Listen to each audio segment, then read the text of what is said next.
The killer app when it comes to language improvement is massive, concentrated reading. I'm going to explain how this works regardless of your level in the language. This came to my mind when I noticed how after spending an hour with a relatively difficult for me podcast in Persian, that my sense of control of the language significantly improved. And it reminded me that whenever I have read a book, a paper, print book, in a language that I was learning, that not only was that a milestone for me, but it represented a noticeable leap forward in acquiring that language. So, some things to consider. First of all, obviously the world of reading has changed. Today we are bombarded with distractions.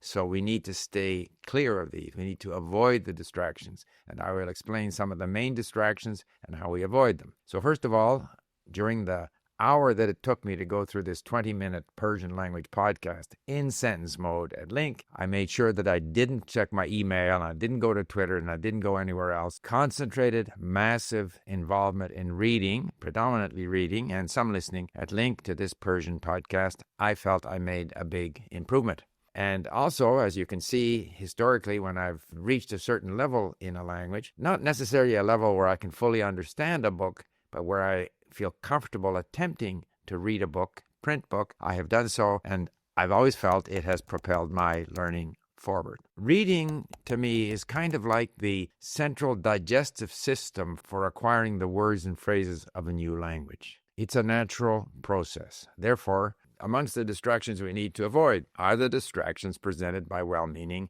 language teachers.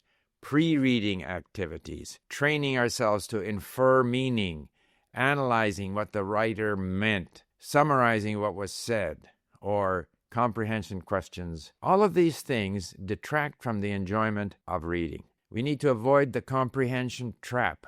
We read for enjoyment. We read to inquire the words and phrases of the language, to get used to the language. We don't read for the purpose of understanding everything that's in the text that we are reading. We don't need to understand it all. We need only to consume it, as much of the language as possible. I've mentioned before, we don't need to be perfectionists when it comes to speaking the language. We don't need to be perfectionists when it comes to understanding the language. It's a bit like going to the gym. We are training our muscles. Some people are stronger than we are. Some people are faster than we are. But we are still benefiting from the training activity at the gym. Reading is a form of training activity for acquiring a language. It's not about whether we understood every possible intention the author had or are able to summarize what took place in the text that we read. Reading is changing. So it used to be that reading meant reading a print book. But nowadays we have ebooks, we have digital text where we can access online dictionaries and text-to-speech. These are tools that I use at an early stage in learning a language in order to make it easier to access material of interest to me. I've always preferred to read things that are a little difficult, but that I'm interested in with the help of these other benefits of reading online, as opposed to reading easy readers, simplified fiction, which I'm not very interested in. So reading has changed. Ebooks are available. Audiobooks are available. And to me, audiobooks are also an extension of reading. And this reminds me of what was explained about reading in the book that I read by Stanislas Dehaene, a French cognitive scientist who writes about reading and how we read. And he explained that, of course, from an evolutionary perspective, since human beings have been reading only for the last, say, few thousand years, and even then only a small percentage of humans could read, that our brains are not set up for reading. So what happens is that the brain reconfigures the sort of phonological stream in our brains in order to process the written word. It turns out that a capability in the brain for recognizing faces is what's used to decode the written language, and it then piggybacks on the sort of sound, the phonological stream within the brain to create meaning. And apparently, this kind of goes both ways. The more we read, the more that relationship between the written word and the spoken word is strengthened. But they are, in a sense, part of the same process. And we need to do a lot of reading in order to strengthen this connection between what we hear and what we read on paper. So, given this connection between reading and listening, people often ask me, should we read first or listen first? Should we read at the same time as we listen, or should we read and listen separately? All of this depends on what you like to do. But typically, in my case, I prefer to listen first because it triggers, especially at an early stage in the language, it triggers my curiosity. It gives me some momentum to get into my reading, which might otherwise be more difficult.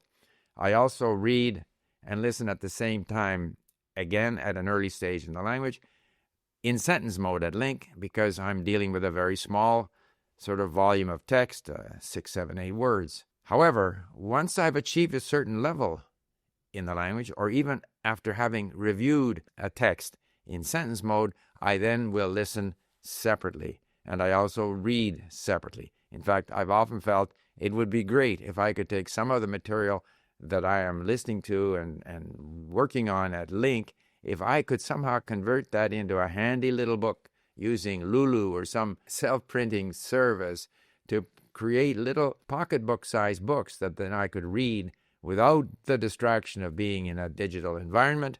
I believe that would improve my connection and reinforce my connection to the language. But regardless of how you do it, regardless of what you're interested in, the key thing is to concentrate, to give yourself a chance, whether it be reading a book from cover to cover or committing yourself to spending an hour reading in a foreign language online without distractions. It's that willingness to commit to the process, and that will create the habit that will ensure that you continue doing that. And if you continue with massive concentrated reading, hopefully also combined with listening, you will notice a significant improvement in your language ability because it drives that core capability in your brain, that ability to anticipate, the ability to project the next word, which we need in order to be able to communicate in the language. It doesn't take away from the fact that you still need to speak in order to become good at speaking, but you first have to have that base of the language within you,